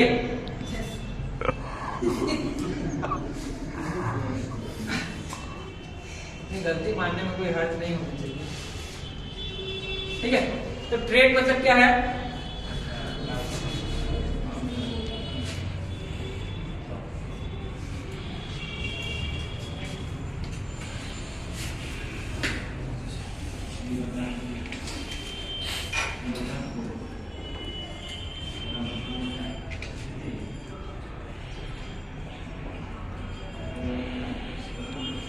Buying and selling, exchange of goods and services. और यहाँ पे क्या आ जाएगा?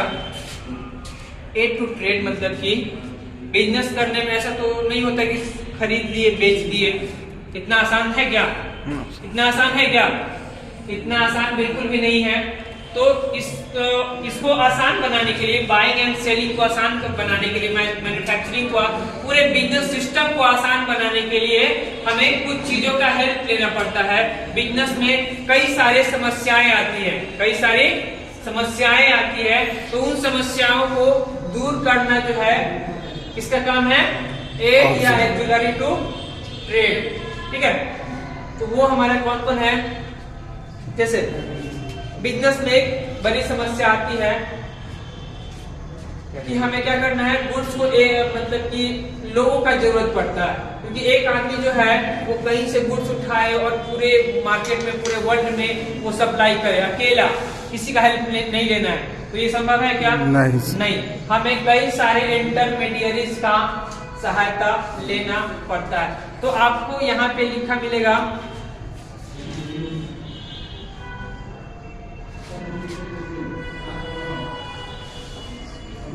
हिंड्रेंसेज, मतलब होता है प्रॉब्लम, समस्या, बाधा, कठिनाई।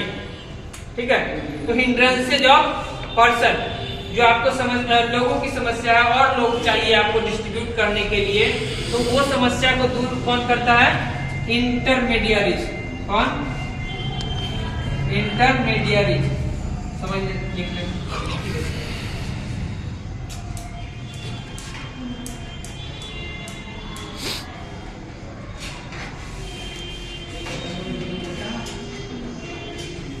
इंटरमीडियरीज में कौन कौन आ जाएंगे? Wholesaler, retailer. ठीक है, तो ये सब इसमें आ जाएंगे इंटरमीडियरीज में। जो कॉमर्स में सबसे बड़ा दिक्कत क्या आता है कि आपको जो सप्लाई करना है, आपको सप्लाई चेन बनाना है, तो एक ही आदमी पूरे मार्केट में सप्लाई नहीं कर सकता है, अलग अलग लोग चाहिए। तो क्या आता है? Hindrances of person. उसको सॉल्व कौन करेगा? इंटरमीडियरी, बिचौलिया। ठीक है, बिचौलिया कौन हो सकता है? होलसेलर हो सकता है, डिस्ट्रीब्यूटर हो सकता है, एजेंट हो सकता है, रिटेलर हो सकता है। तो ये सब कौन है? इंटरमीडियरी। दूसरा क्या है? Hindrances of place. Hindrances of place. ऐसा तो नहीं होगा कि आज सामान आप लाए और वही बिक जाएगा, बिक जाएगा, नहीं होगा। तो आपको सामान स्टोर करना है या नहीं करना है? सामान स्टोर करना है, करना पड़ेगा। उसके लिए क्या चाहिए? Warehouse. उसको क्या बोलते हैं हम? वेयर हाउस बोलते हैं। ठीक है, तीसरा है आपको पैसे की जरूरत पड़ेगी या नहीं जरूरत पड़ेगी? पड़ेगी, जरूर जरूरत पड़ेगी। उसके लिए क्या चाहिए? तो hindrances of finance. Hindrances of उसके लिए हमें क्या चाहिए? बैंक। क्या चाहिए? बैंकिंग। ठीक है, उसका बिजनेस में रिस्क है या नहीं है? तो रिस्क को कैसे कम किया जाए, रिस्क को कैसे कम किया जाए, तो hindrances of risk, hindrances of risk कह सकते हैं या अनसर्टेनिटी कह सकते हैं। तो इसको सॉल्व कैसे किया जाएगा, इंश्योरेंस, कैसे,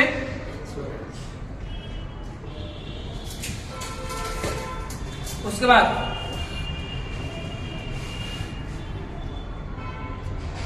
हिंड्रेंसेज ऑफ टाइम, समय दुनिया बहुत तेजी से भाग रही है, हमको अपना समय बचाना है, कम समय में ज्यादा काम प्रोड्यूस करना है। तो उसके लिए अगर हम जो है ऑर्डर देने हम जाएंगे, सूरत से सामान खरीदते हैं, वहां पे जाएंगे ऑर्डर देने पर्चा लेके, ठीक है, तो वो हमें हमारा समय फालतू जाएगा या नहीं जाएगा। उससे बेहतर क्या है, कॉल कर दे, व्हाट्सएप कर दे, ईमेल कर दे, कर दे या नहीं कर दे, ठीक है। तो वो हमें कैसे दूर होगा, कम्युनिकेशन, कैसे,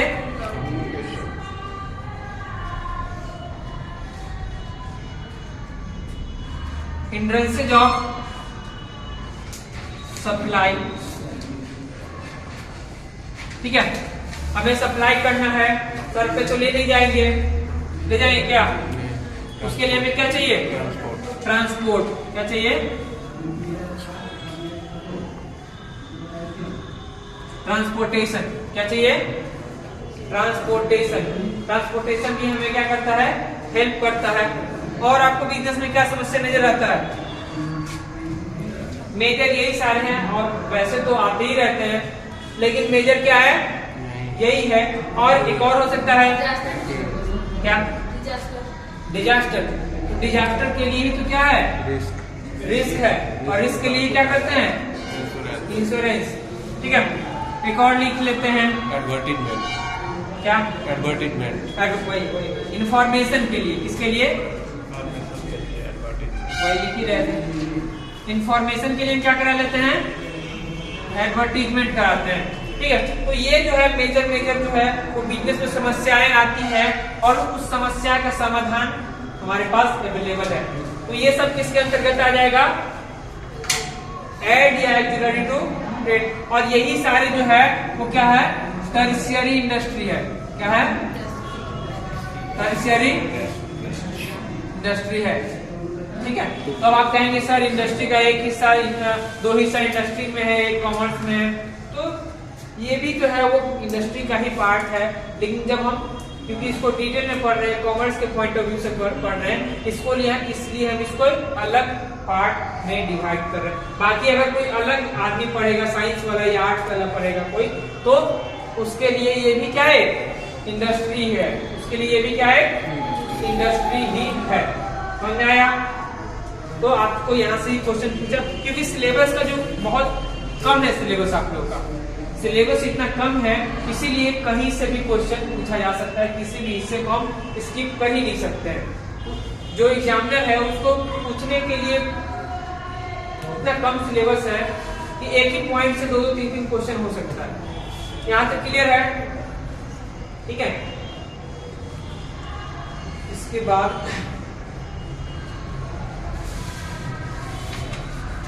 इंग्लिश वाला बुक है किसी के पास? अब जो डिफरेंसेस है, डिफरेंसेस आप खुद पढ़ेंगे। देखो हम यहाँ पे इतना भी अच्छा पढ़ा देंगे, आप नहीं पढ़ेंगे घर पे कुछ नहीं हो पाएगा, क्योंकि हमारा पढ़ाया हुआ जो है वो 24 घंटा टिकेगा, उसको उड़ जाएगा, ठीक है। तो आप खुद पढ़ेंगे तभी एग्जाम तक रुक पाएगा, और सिर्फ एग्जाम तक रोकना काफी नहीं है, आपको पढ़ाना भी है। ये सब चीज पढ़ाई है।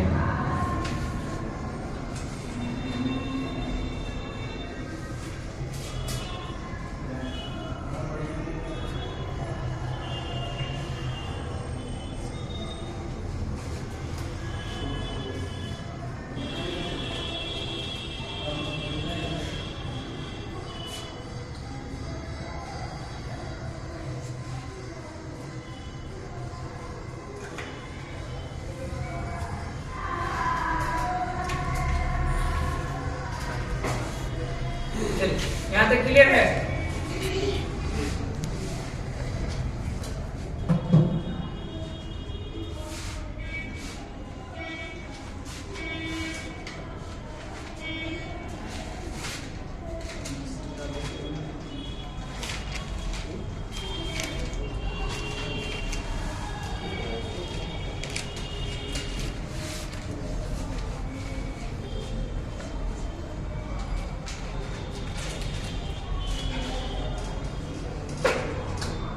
बिजनेस रिस्क क्या है? Business risk.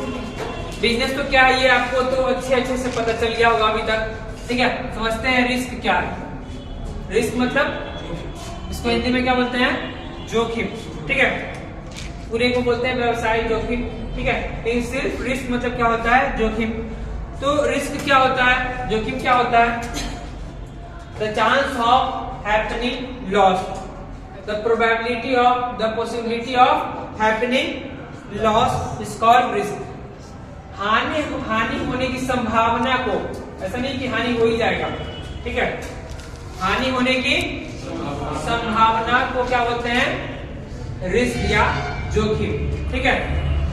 तो ये जो संभावना है, ये संभावना क्यों है?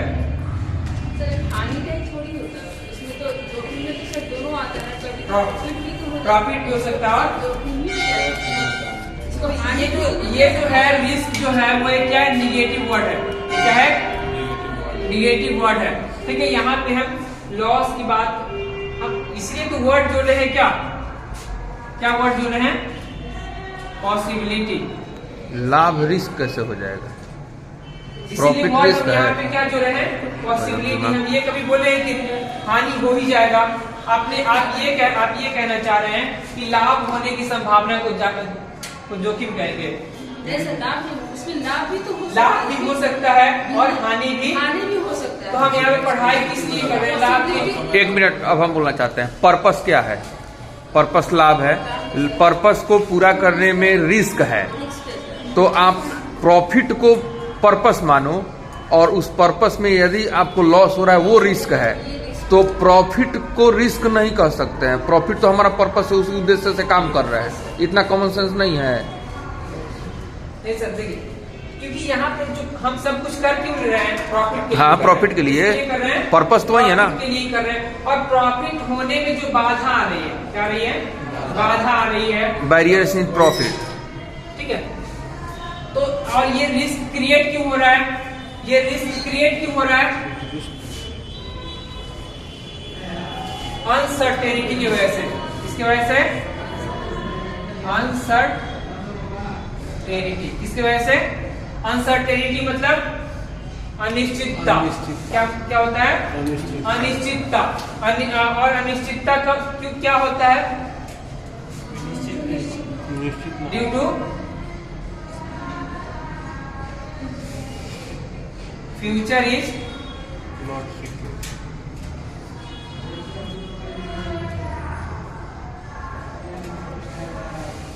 Future is unpredictable. कल क्या होने वाला है अगर ये हमें पता चल जाए तब तो फिर रिस्क जैसा वर्ड ही डिक्शनरी से खत्म हो जाएगा, ठीक है।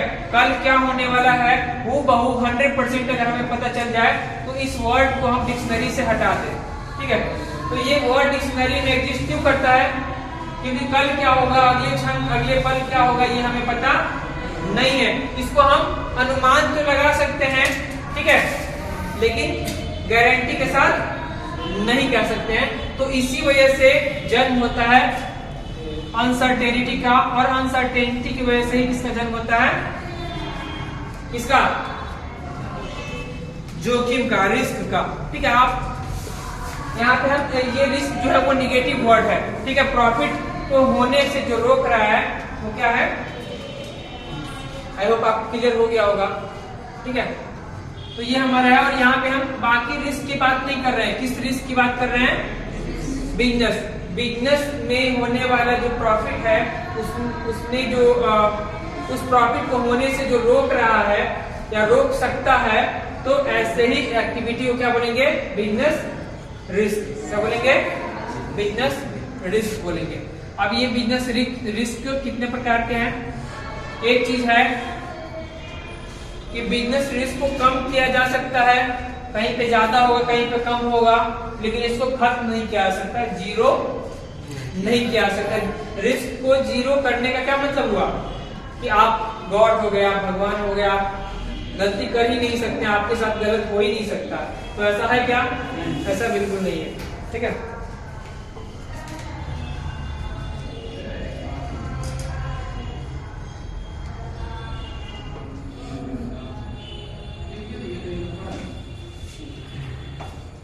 इसके बारे में कुछ बात थोड़ी सी कर लेते हैं। पहला है,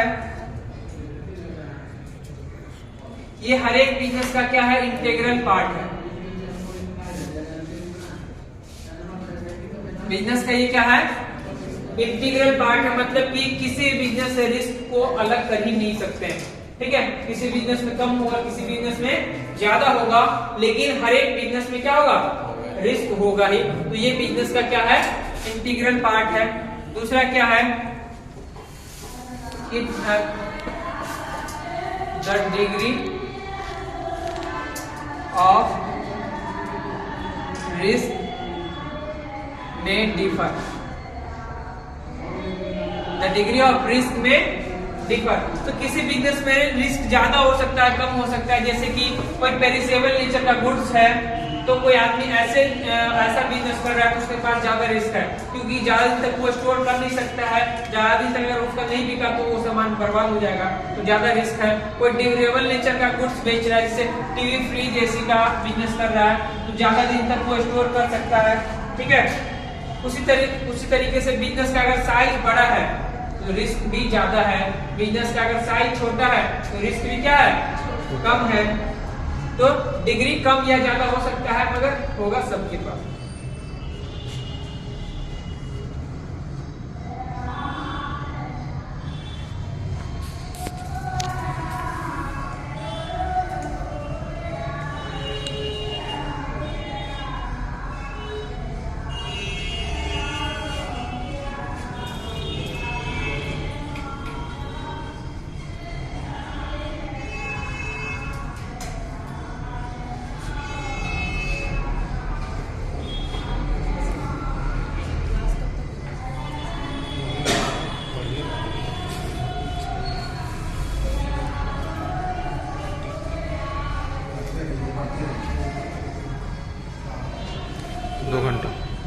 profit is the outcome of risk, profit is the outcome of risk. अब ये क्या है, ये लाइन क्या है, थोड़ा अजीब लग जाए।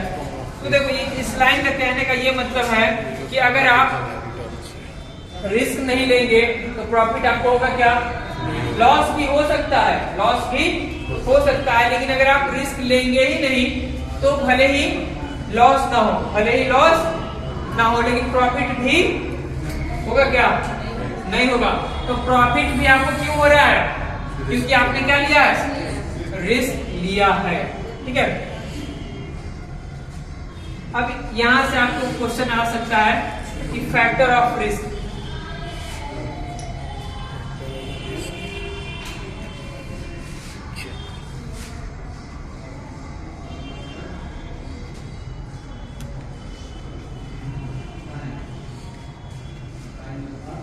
Factor of business risk.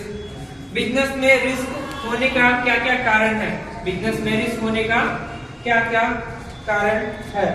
ठीक है, पहला हमारा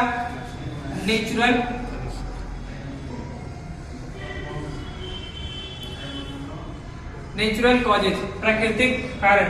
ठीक है, जैसे भूकंप आ गया, फ्लड आ गया, अर्थक्वेक आ गया। ठीक है, तो ये सब जो कारण है वो कौन सा, किसमें आएगा, किसमें आएगा, बोलो, नेचुरल कॉजेज में, जिसको आप, जो कि अनअवॉइडेबल है, जिसको हम रोक नहीं सकते हैं। कितना भी हम कुछ कर ले, इन कारणों को हम रोक सकते हैं क्या, नहीं रोक सकते हैं। ये किसमें आ जाएगा, नेचुरल कॉजेज, प्राकृतिक कारण। दूसरा है हमारा ह्यूमन कॉजेज। दूसरा क्या है, ह्यूमन कॉजेज। ह्यूमन कॉजेज में क्या आ जाएगा, ह्यूमन कॉजेज में आ जाएगा जैसे लापरवाही, हमारे द्वारा, मनुष्य के द्वारा जो एरर हो जाता है, मिस्टेक हो जाता है, कोई जो एम्प्लॉई है डिसऑनेस्ट है, ठीक है, बेईमान है, चोर है, या उसके द्वारा जो जानबूझ के की गलती की गई फ्रॉड। तो ये सब के वजह से बिजनेस में जो रिस्क आ रहा है उसको हम किस में लाएंगे, ह्यूमन रिस्क में। ठीक है, अगर बिजनेस का जो एम्प्लॉय है वो इनएफिशिएंट है, इनएफिशिएंट मतलब अकुशल, क्या है, अकुशल है, तो वो भी किसमें आ जाएगा, ह्यूमन कॉजेज में आ जाएगा।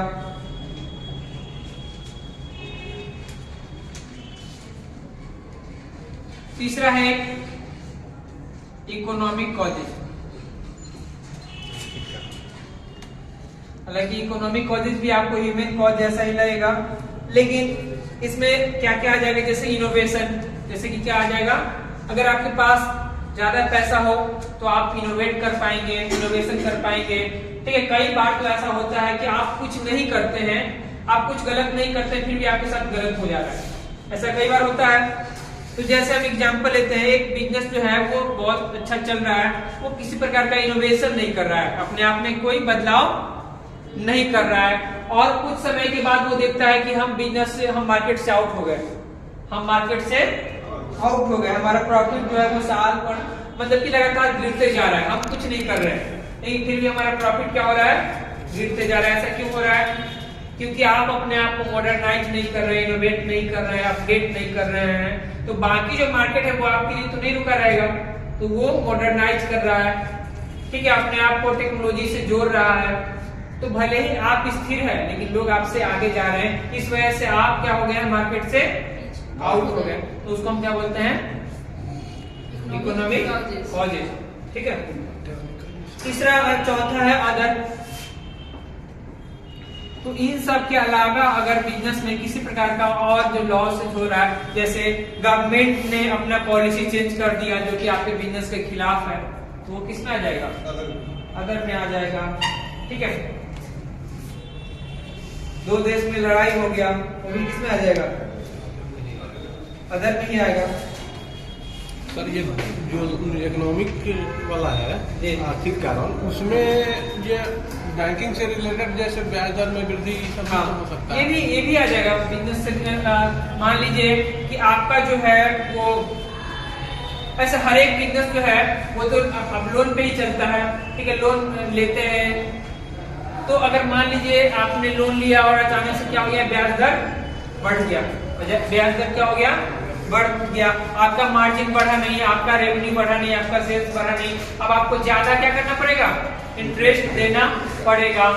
तो ये भी आपके प्रॉफिट को घटाएगा या बढ़ाएगा, घटाएगा। ठीक है, तो किसी भी माध्यम से अगर आपके प्रॉफिट को अगर कम हो रहा है, आपका लॉस हो रहा है, तो वो किस में आ जाएगा, बिजनेस रिस्क में आ जाएगा। किस कारण से हो रहा है उसमें से आपको बताना पड़ेगा। ठीक है,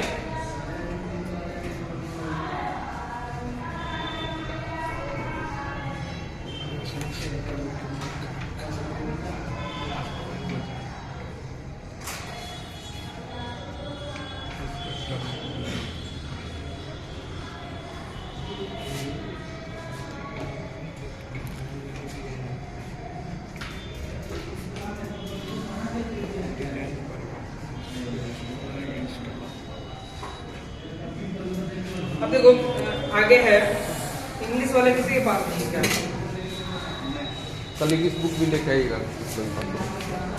ठीक है, तो आगे है रिस्क टू हिंदी रहेगा,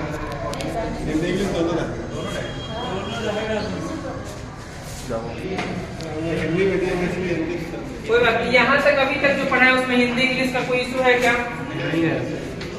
चलिए आगे भी नहीं होगा।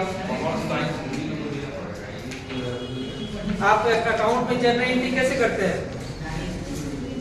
दोनों में करते हैं, इंग्लिश में ही करते हैं, ऐसे लिखते हैं। चलिए डीआर को क्या लिखते हैं? डीआर को क्या लिखते हैं? बुक का छोड़िए ना, किस बुक में है? डॉक्टर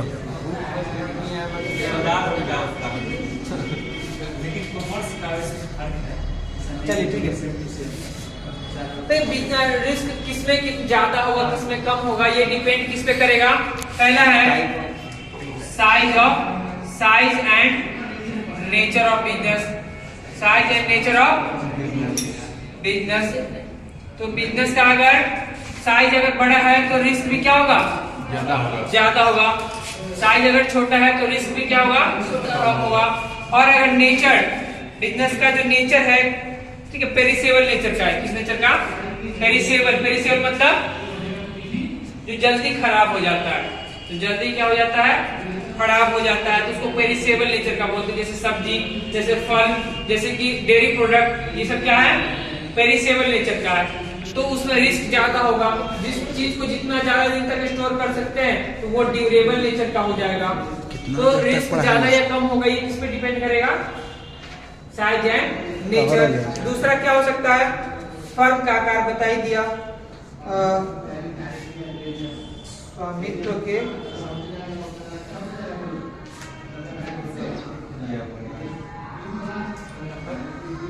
कितना दिन तक पढ़ाई होगी? वाह रे वाह।